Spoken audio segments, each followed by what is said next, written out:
What's guys, some of this? Welcome back. This is the second part of today's update. We're gonna hit up coronavirus, COVID-19.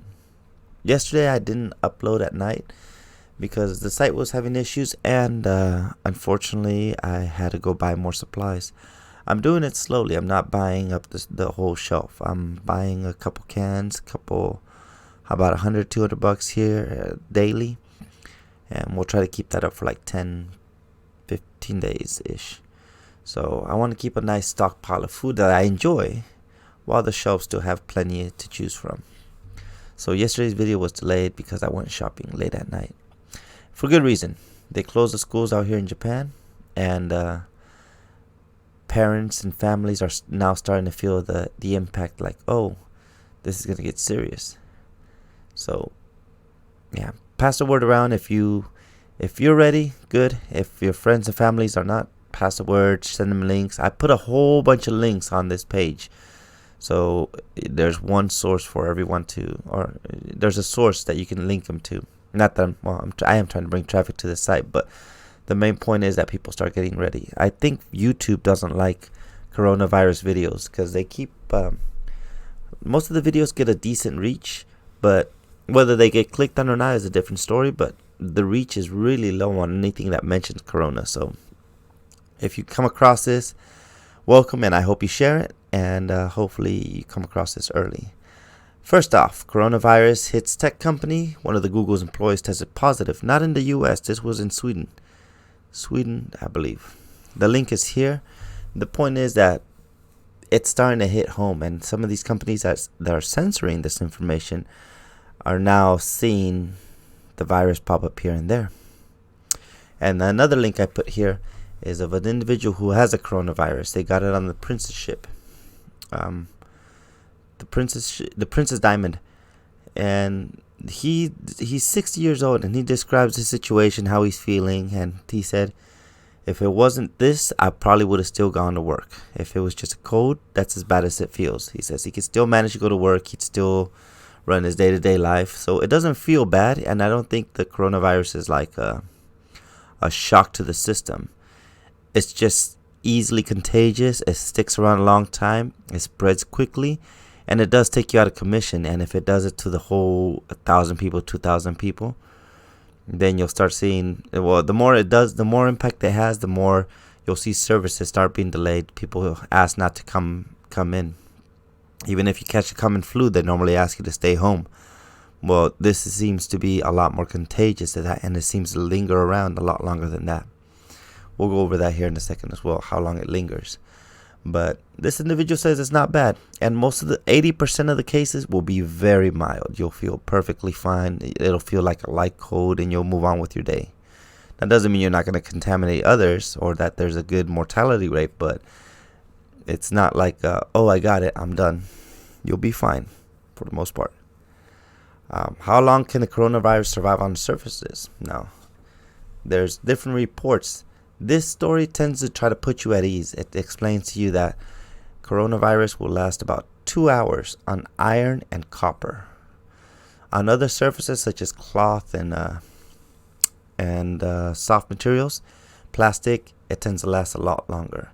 From what I've heard, up to 9 days. So it'll either be gone in 2 hours or linger around for 9 hours or 9 days. Yeah, it's a big window. It definitely feels man-made, and it was intended to work that way. Coronavirus vanish, or it probably won't be gone by next year. So be forewarned that these news of coronas, we're probably gonna get bored because they're gonna keep mentioning again and again and again. It'll probably linger until after the election. Hopefully it doesn't affect the elections too bad, but you never know. So keep an eye on that. See how it affects your local politics. And hopefully they come up with a vaccine here soon. I've heard breakthroughs of it in Israel, but that hasn't been confirmed by enough sources. So we'll see how that goes. Oregon confirms 2 coronaviruses that in a community. What makes this special is that they can't track where it came from, because this individual was a 15-year-old kid who got the coronavirus, and they're not sure who he came in touch with, who he came in contact with, why he tested positive, and not even the student knows or the young man knows. So that's when it gets painful, because you can't keep track of it. They're watching 8,400 people right now, and they don't have nearly enough tests to test them all. I think they have 200 tests. And we'll talk about the testing that most people are doing, because the test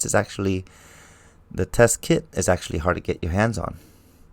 So I'll explain what the most airports and whatnot are doing to watch travelers, which isn't very much, to be honest. The coronavirus precautions. Oh, one thing, Hawaii ran out of toilet paper, and they're starting to ration it out. And I noticed that here too in Japan. And I live in Tokyo. I stocked up just out of instinct, but it's actually one of the first things that went off the shelves. The shelves are empty. Toilet paper flew off the shelf. So if you can survive without it, but it's one of those luxuries that you might want to get your hands on as soon as you can. I don't want to create a rush, but I didn't expect that of all items to be gone. I expected the mask and the medication to run low, but the toilet paper, that flew off the shelf. So keep in mind when you go shopping that you might want to double up on whatever you have, just in case. Precautions on the coronavirus. On international flights, people are worried about the lack of screening, and that's what I was going to go to. There's not enough test kits to go around for everyone who travels, so they're just doing screening. And what they're doing by screening is just checking your temperature. If you have a fever, they're gonna ask you. They might quarantine you, who knows, but they don't have the means to manage enough all the people that travel right now. So fevers is what they're looking for, and that's not even 100%, because you might not show signs of the coronavirus until a few weeks in. You might have been spreading it around for a couple weeks before the symptoms start to show. So it's tough to quarantine or contain this one, which even the World Health Organization is agreeing that more likely we're not going to be able to contain it. The best you can do is protect yourself and washing your hands. You may think that soap and water might not kill the virus, but it will wash whatever you get on your hands off, and they'll go down the drain, and that's what you want. You want to wash your hands carefully every chance you get. If you have hand sanitizer, that doesn't work quite as well. That's kind of an emergency thing.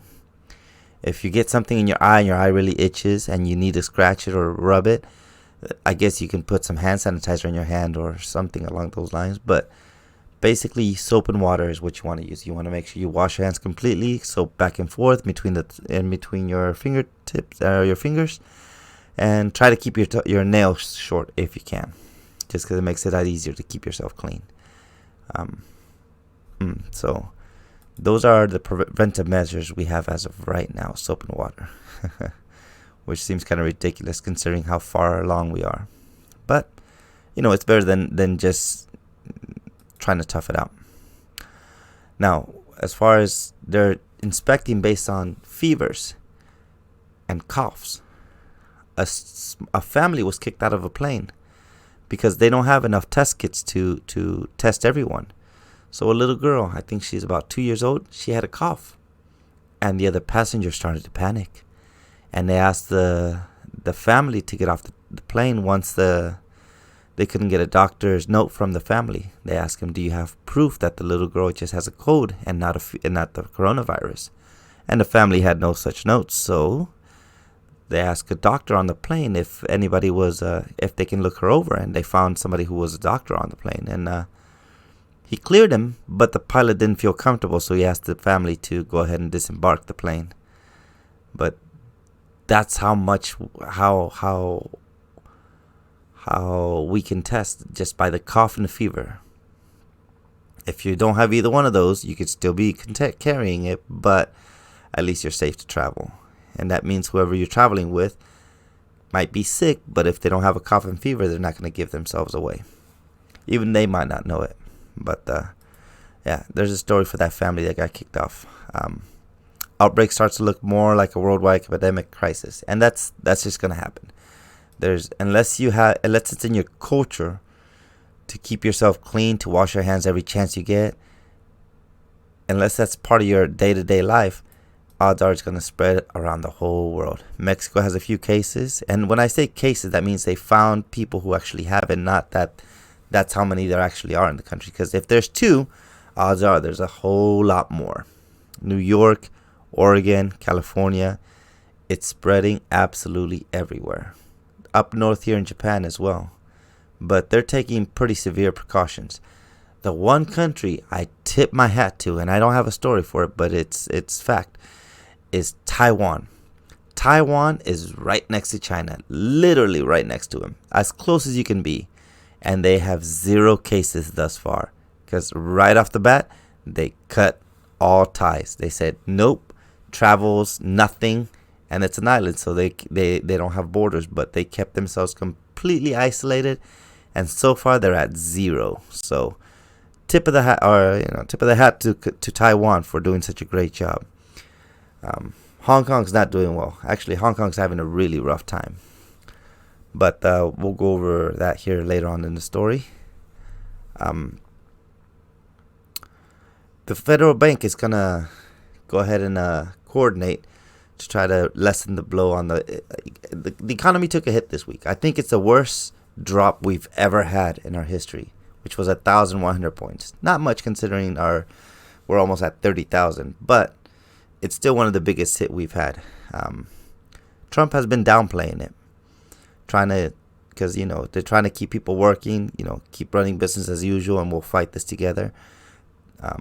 Which is a good thing, a good way of going about it as far as his position. But the federal bank is going to try to support and help and try to ease the blow a little. They can't stop the damage that the coronavirus is going to bring upon us, but they will ease the damage. They will ease the pain a little, which is good. They're separate building but organization from the government. So they have different means to combat our economy or our situation. So that's good to hear that they're working with the government to get that done. Pope Francis is feeling ill as well. He's 83.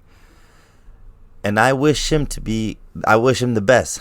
Not because of the Catholic Church or anything, but because if he does if something goes wrong, that's going to send a huge shockwave throughout the world. Of course, I want the old man to be healthy, but him passing away or something dramatic happening will send too big of a shockwave. It'll be like a world leader, up and gone. And that's just going to create chaos. So I really hope he stays healthy. I really hope everything goes well, because I don't imagine how much more chaotic the world's going to get if something happens to him. He's 83 though, he's on the silver side of his life, but I hope they use everything they can to keep him healthy. He canceled a few of the events coming up. He canceled mass, or not mass, but he canceled it. He canceled most events, and Italy's having a really rough go at it. They're having trouble containing it. They outside of Asia, they're the biggest outbreak out there, and but still nowhere near Korea. Korea's, I think today they hit 3,000. Japan was one of the first cases to show up, and so far they kept it at 200, less than 200, give or take, not counting the Princess Diamond ship. But Korea's up to 3,000 at the moment, which is a huge boom. Worries me, but it's really up to the people to stop it. There's not much the government can do to stop it. I've seen China's kind of enforcing their quarantine and spraying people down or spraying areas down with drones to try to keep it contained, but there's nothing the government can really do on that massive a scale. So it's going to be up to the people to wash their hands, to keep themselves clean and whatnot. A story you're going to see pop up that isn't true is that dogs are passing the coronaviruses, that a dog tested positive. And what they mean by that is that his fur and the inside of his nose and mouth tested positive. It doesn't mean the dog actually got the coronavirus. It doesn't mean the dog is sick and coughing and running fevers. It just means that it got on his fur and it got in his nostrils and his mouth, and he tested light traces of coronavirus.